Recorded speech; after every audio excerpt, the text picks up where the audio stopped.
তিনজনের ছোট্ট সংসার মুকুন্দ দাসের। তা ওই মুকুন্দ দাস প্রত্যেক দিন গোপীনাথের নিত্য সেবা দেয়। সময় মতো নিত্য সেবা দিলে কি হয় বাবা? ভগবানকে শয়নে দিতে হয়, ভগবানকে তুলতে হয়, ভগবানকে সময় মতো সেবা দিতে হয়। সময় মতো, সময় আছে নিত্য সেবা দেওয়া। তাই মুকুন্দ দাস এদিকে পেশায় হলেন কবিরাজ। আগেকার দিনে কি হতো মা, যদি গ্রামের মানুষ অসুস্থ হয়ে পড়তো, আগেকার দিনে তো ডাক্তার ছিল না, ছিল কি? কবিরাজ ছিল। যদি কেউ অসুস্থ হতো গ্রামের, কবিরাজকে খবর দিলে, সংবাদ দিলে, সেই কবিরাজ এসে সেই গ্রামের অসুস্থ ব্যক্তিকে ভালো করে দিত, তাই না? তা একজন গ্রামে অসুস্থ হয়ে পড়েছে আর মুকুন্দ দাসের ডাক এসেছে। তা মুকুন্দ দাস গালে হাত দিয়ে চিন্তা করছে, দেখো তো এমন অসময়ে ডাক এলো, এখন যে আমায় গোপীনাথের সেবা দিতে হবে, এখনো রন্ধন কিছুই হয়নি। আর আমি যদি এখন গোপীনাথের সেবা দিতে যাই, ওই গ্রামে যে অসুস্থ হয়ে পড়ে আছে তার কাছে আর যাওয়া হবে না। তাহলে আমি কি করব? কিছুই বুঝতে পারছে না, গালে হাত দিয়ে চিন্তা করছে। ছোট্ট পুত্র বাবাকে চিন্তা করতে দেখে গিয়ে বলছে, আচ্ছা বাবা, অনেকক্ষণ থেকে দেখছি তুমি গালে হাত দিয়ে কিছু একটা চিন্তা করছো। তুমি কি কথা চিন্তা করছো বাবা? আমায় একটু বলো না, তোমার কি হয়েছে? মুকুন্দ দাস বলছে, জানিস তো রঘুনন্দন, আমার এখন গোপীনাথের সেবা দেওয়ার সময় হয়ে গিয়েছে। আবার এদিকে গ্রাম থেকে ডাক এসেছি, কেউ একজন অসুস্থ হয়ে পড়েছে। আমি যে কি করব বাবা, আমি না কিছুই বুঝতে পারছি না। এই যে মা, এত কথা কিসের? আস্তে আস্তে।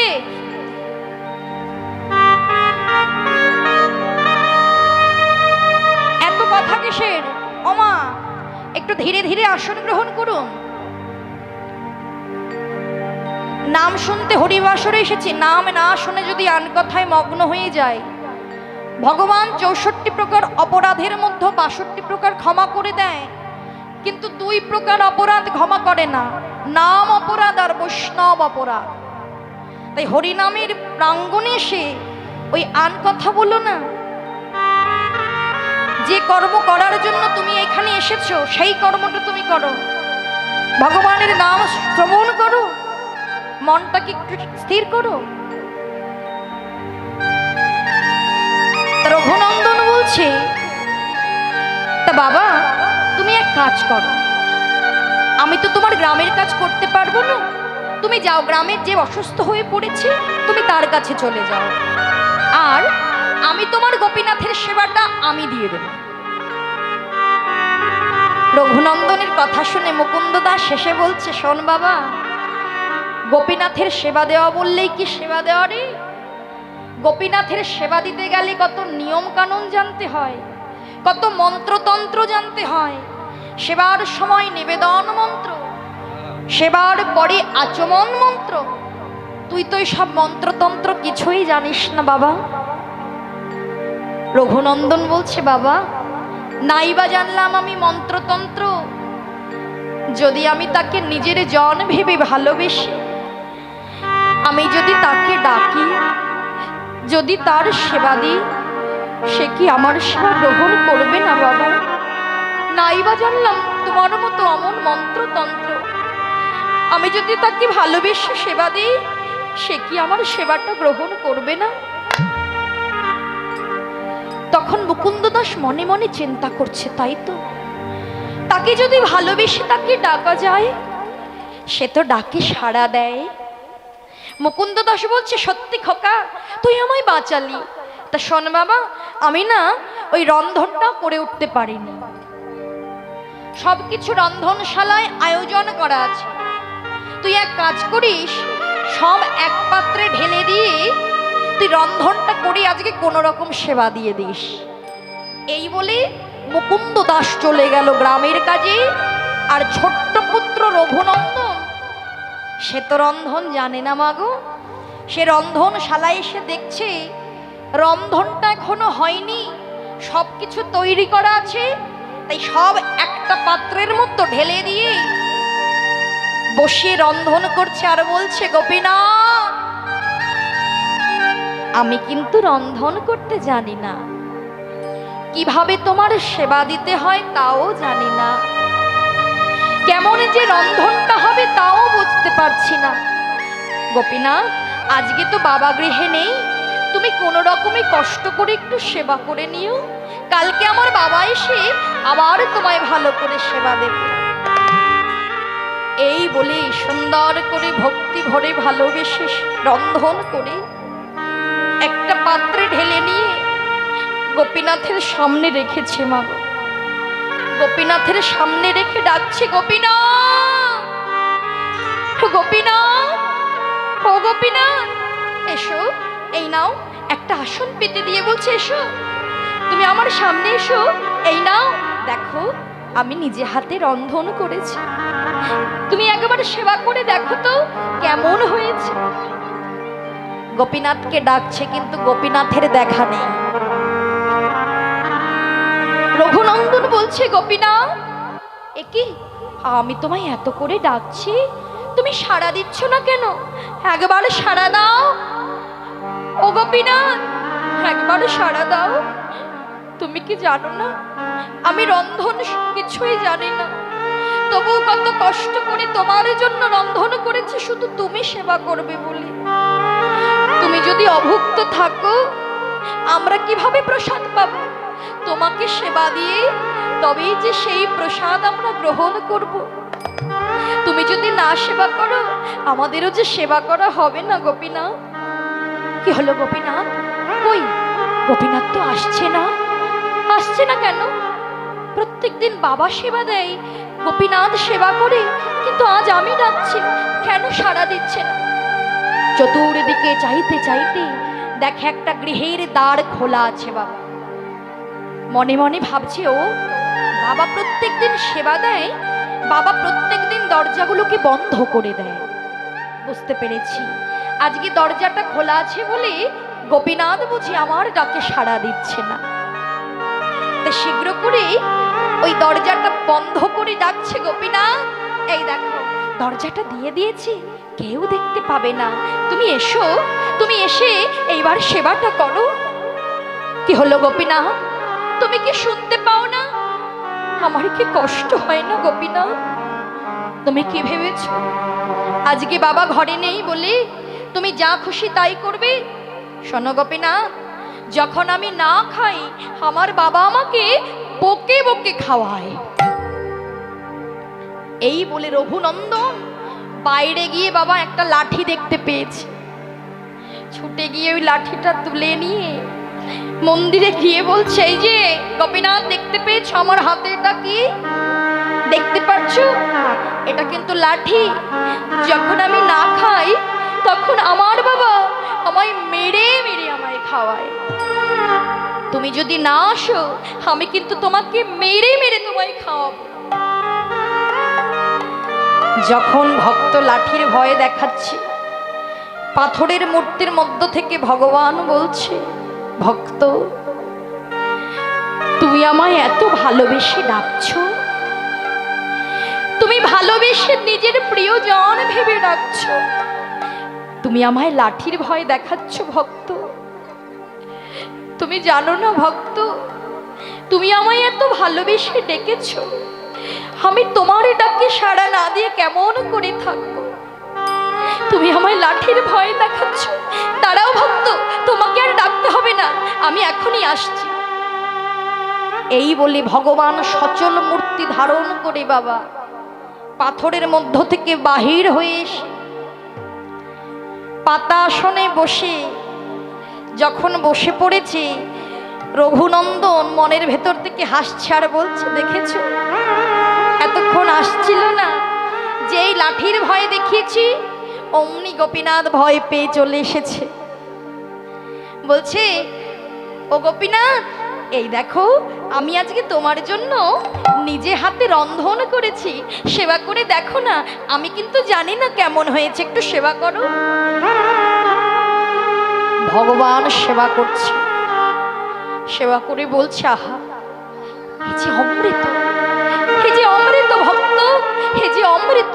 তুমি জানো না এতদিন আমি তোমার গৃহে ছিলাম, এত ভক্তি ভরে ভালোবেসে, এত প্রিয়জন ভেবে কেউ রন্ধন করে আমায় তোমার মতো করে এমন সুন্দর ভাবে কেউ সেবা দেয়নি। তুমি এত ভালোবেসে নিজের হাতে রন্ধন করেছো, আহা অমৃত, অমৃত ভক্ত, খুব ভালো হয়েছে। এই বলে সেবা করতে করতে বাবা সব প্রসাদটা তো ধরে দিয়ে দিয়েছে। ভগবান প্রসাদ পাবে, তারপরে ভক্তরা পাবে। তা ভগবান সেবা করতে করতে যা ছিল সবটা সেবা করছে, হাতে আর একটুখানি পড়ে আছে। আর রঘুনন্দন পাশে দাঁড়াই ছিল, হাতে দেখছে একটুখানি পড়ে আছে। ছুটে গিয়ে গোপীনাথের হাতটা চেপে ধরে বলছে, কি গোপীনাথ, এ তুমি কি করছো? এ তুমি কি করছো? তুমি সবটা সেবা করে নিচ্ছ, এখনো আমি সেবা করিনি, আমার বাবা সেবা করেনি। তুমি যে সবটা সেবা করে নিলে, এইবার আমরা কি সেবা করব? আমরা তো নিজেদের জন্য কিছু রাখিনি, তোমার প্রসাদ আমরা সেবা করব বলে বসে আছি, ওই হাতের ওইটুকু তো রেখে দাও। ভগবান বলছে, ভক্ত আজকে তুমি আমায় এত ভালোবেসে সেবা দিচ্ছিলে, আমার আজ কারোর কথা মনে ছিল না ভক্ত। এত অমৃত, এত স্বাদ আমি আগে কখনো পাইনি। আচ্ছা বেশ, সবটা তো প্রায় শেষই হয়ে গিয়েছে, এই হাতের যেটুকু আছে এটা আমি তোমার জন্য রেখে দিলাম, তুমি প্রসাদটা গ্রহণ করো, কেমন? এই বলেই ভগবান আচমন করে আবার মূর্তির মধ্যে ফিরে গেলেন। আর গোপীনাথেরকে সেবা দিয়ে ওই যেটুকু পড়েছিল রঘুনন্দন সেটা সেবা করে পাথরের বাটিটা তুলে রেখে দিলেন। যথাসময় মুকুন্দ দাস এসে বলছে, হ্যাঁ রে খোকা, আমার গোপীনাথের সেবাটা দিয়ে দিয়েছিস তো?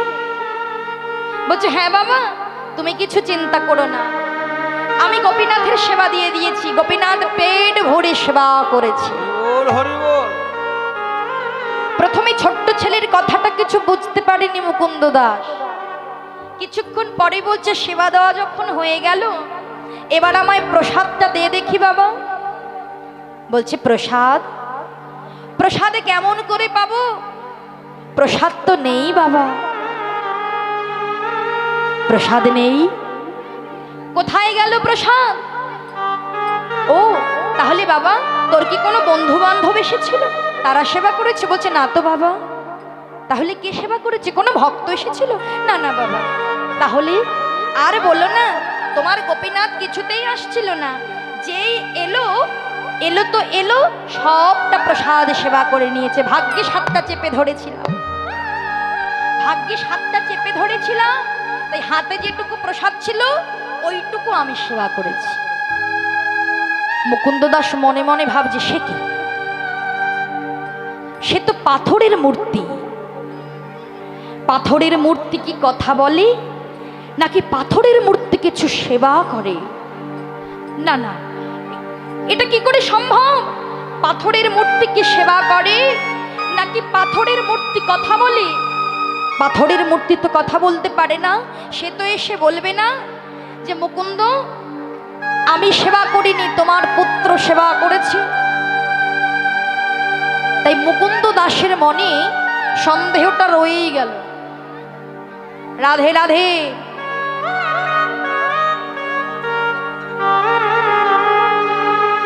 আচ্ছা ঠিক আছে, এখন আর দিয়েন না। রাধে রাধে।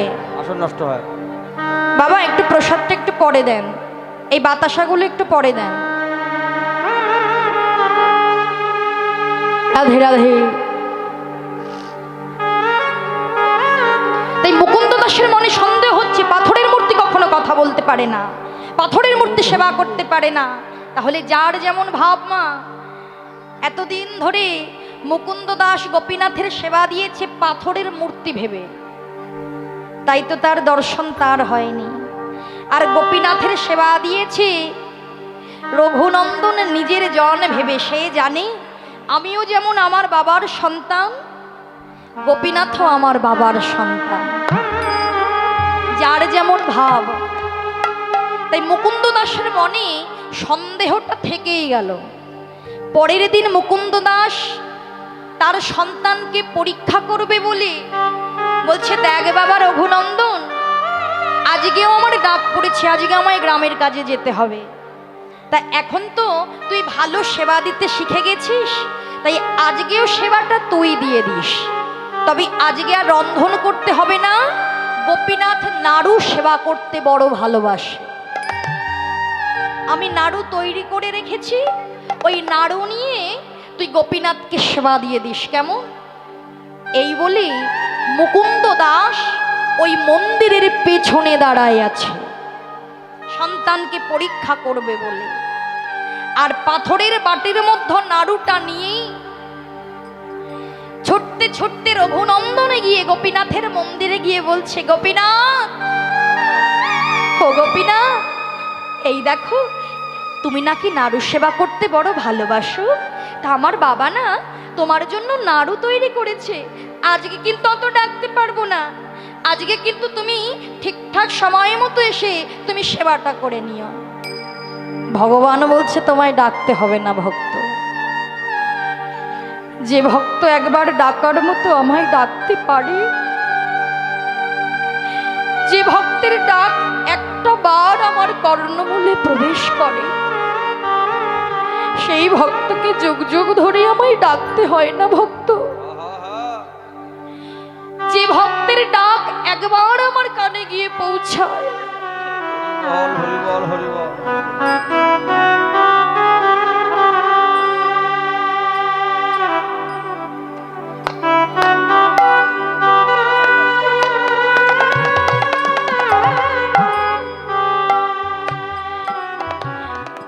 তোমায় যুগ যুগ ধরে ডাকতে হবে না।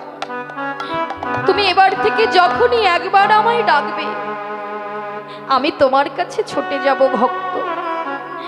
তাই গোপীনাথ সচল মূর্তি ধারণ করে আসনে বসে বলছে, ভক্ত, তুমি আমার জন্য নাড়ু তৈরি করেছো। তুমি জানো না আমি নাড়ু সেবা করতে কত ভালোবাসি। রঘুনন্দন বলছে, না গো গোপীনাথ, আমি কি তৈরি করতে পারি নাকি? আমার বাবা তোমার জন্য তৈরি করেছে, তুমি সেবা করো। তাই একটা নাড়ু নিয়ে যেই গোপীনাথ অর্ধেক কামড় দিয়েছে, রঘুনন্দন চিন্তা করছে, তাই তো কালকে আমি দাঁড়িয়েছিলাম আর গোপীনাথ কি করেছে, সবটা সেবা করে নিয়েছে। আজকে আর তা হবে না, আজকে গোপীনাথও সেবা করবে আর আমিও সেবা করব। তাই ছুটে গিয়ে পাথরের বাটি থেকে একটা নাড়ু নিয়ে গোপীনাথ তো সেবা করছে, আর একটা নাড়ু রঘুনন্দন নিয়ে অর্ধেকটা কামড় দিয়ে সেবা করছে। আর যেই না ভালো লেগেছে, সেই এটো নাড়ুটা, উচ্ছিষ্ট নাড়ুটা ভগবানের বদনে তুলে দিচ্ছে। একবার খেয়ে দেখো, একবার সেবা করে দেখো, কত সুন্দর নাড়ু তৈরি করেছে। দেখো দেখো আমার বাবা কত সুন্দর নাড়ু করেছে। ভগবান নয়ন জলে বুকে ভাসায় কাঁদছে, অঝরে নয়নে কেঁদে কেঁদে মনে মনে বলছে, ভক্ত, তুমি আমায় এত ভালোবাসো, তুমি আমায় এত ভালোবাসো যে তোমার উচ্ছিষ্ট নাড়ুটা আমার বদনে তুলে দিচ্ছ। যখন গোপীনাথকে কাঁদতে দেখেছে, রঘুনন্দন ভাবছে আমি বুঝি এঁঠো নাড়ুটা দিয়েছি বলে গোপীনাথ কাঁদছে। বলছে, গোপীনাথ তুমি কেঁদো না, আমি আমার এঁঠো নাড়ুটা দিলাম বলে তুমি কাঁদছো, আমি আর দেব না, আমি আর দেব না গোপীনাথ। গোপীনাথ বলছে, না না ভক্ত, তুমি তোমার এঁঠো নাড়ুটা দিয়েছো বলে আমি কাঁদছি না। আচ্ছা ভক্ত, তুমি যেমন তোমার নাড়ুটা আমায় সেবা করালে, আমি আমার নাড়ুটা কি তোমায় খাইয়ে দিতে পারি? বলছে, নিশ্চয়। তাই আজ ভক্ত দেয় ভগবানের বদনে, আর ভগবান তার মহাপ্রসাদে তুলে দেয় ভক্তের বদনে।